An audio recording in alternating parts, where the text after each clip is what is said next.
What if I told you there was once a jet so enormous it couldn't land at most airports on Earth? So big that runways had to be rebuilt, taxiways widened, and bridges reinforced just to let it pass.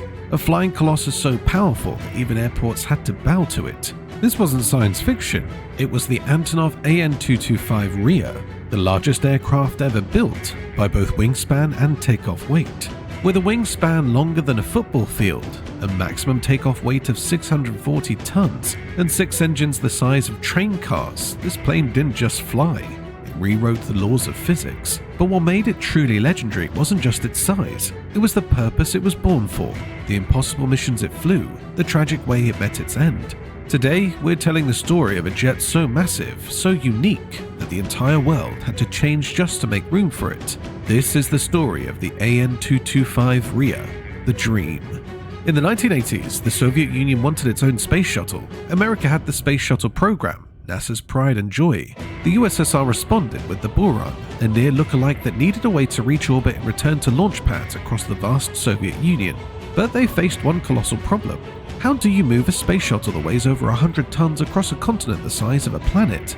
Enter the engineers of the Antonov Design Bureau in Kiev, Ukraine. These were the same minds that had built the An-124 Ruslan, one of the largest cargo planes ever built. But even that wasn't enough. To carry the Buran, they needed something far bigger, a plane so powerful it could lift the shuttle on its back and still take off safely. That was the birth of Project 400, the Antonov An-225.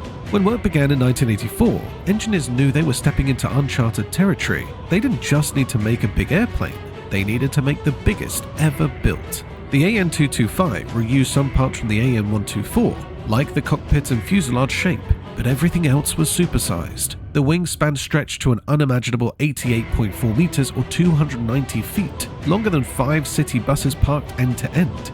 Each wing was thick enough for a grown adult to crawl inside. The landing gear?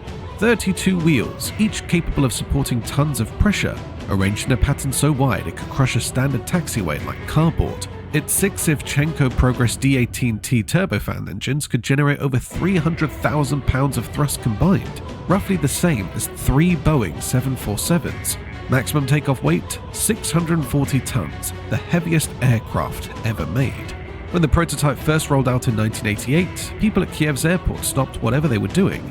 Ground crews, pilots, even air traffic controllers came out just to stare at it. It didn't look real. It looked like something gravity should have rejected. On December 21st, 1988, the An-225 took to the skies for the first time. And it worked. Smooth, stable, and unbelievably graceful for its size. Just months later, it carried the Buran space shuttle piggyback style across the Soviet Union. People on the ground couldn't believe their eyes. This wasn't just an airplane, it was a symbol. A message to the world that Soviet engineering could match anything America built. But then history intervened. The Soviet Union collapsed in 1991, the Buran program was cancelled, and suddenly this flying titan had no job. The An-225 was too big, too specialized, and too expensive for anyone else to use, so they parked it. The engines were removed, the hangar doors closed, and the world's largest aircraft went silent. For nearly a decade, the An-225 slept. Its airframe gathered dust. Its massive tires flattened. For a while, people wondered if it would ever fly again. Then came the 2000s and globalization. Suddenly, the world needed to move bigger things than ever before. Wind turbine blades, power plant generators, military vehicles. And when logistics companies ran the numbers, there was only one aircraft on Earth capable of doing the job.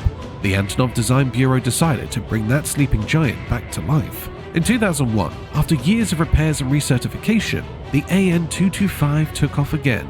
The world's aviation geeks erupted in joy. The dream was awake again. To understand how extreme this aircraft really was, let's talk about the engineering.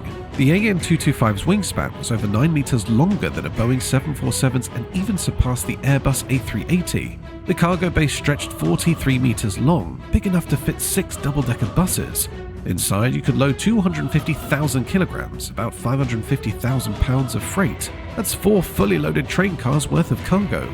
It also set more than 200 world records, including the heaviest single piece of cargo ever airlifted, a 189-ton generator from Germany to Armenia.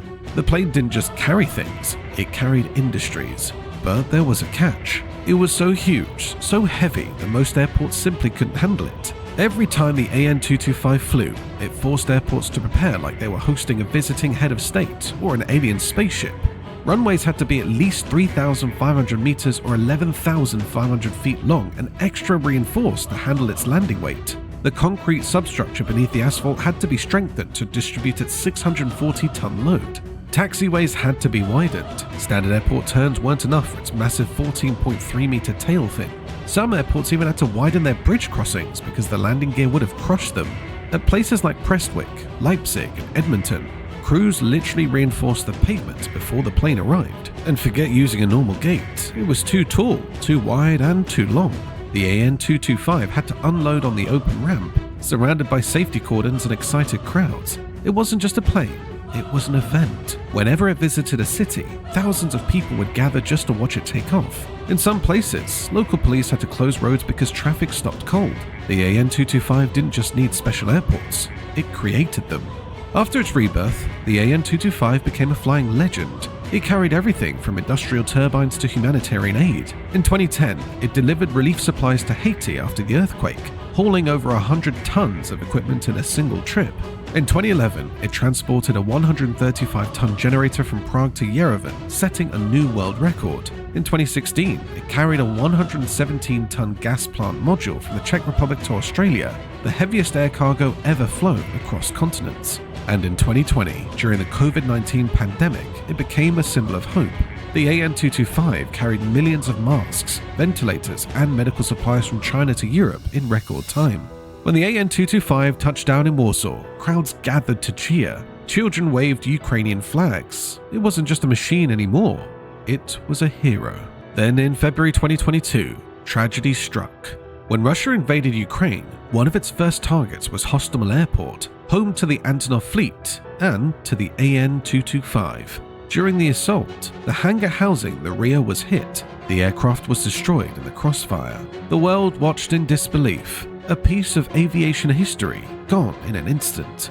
Pilots wept, aviation fans posted tributes, nations issued condolences like they'd lost a cultural monument, because they had. The Mriya wasn't just Ukrainian, it belonged to the whole world. It symbolized what human engineering could achieve when ambition met imagination. In the months that followed, something incredible happened. Antonov announced they would rebuild the Mriya.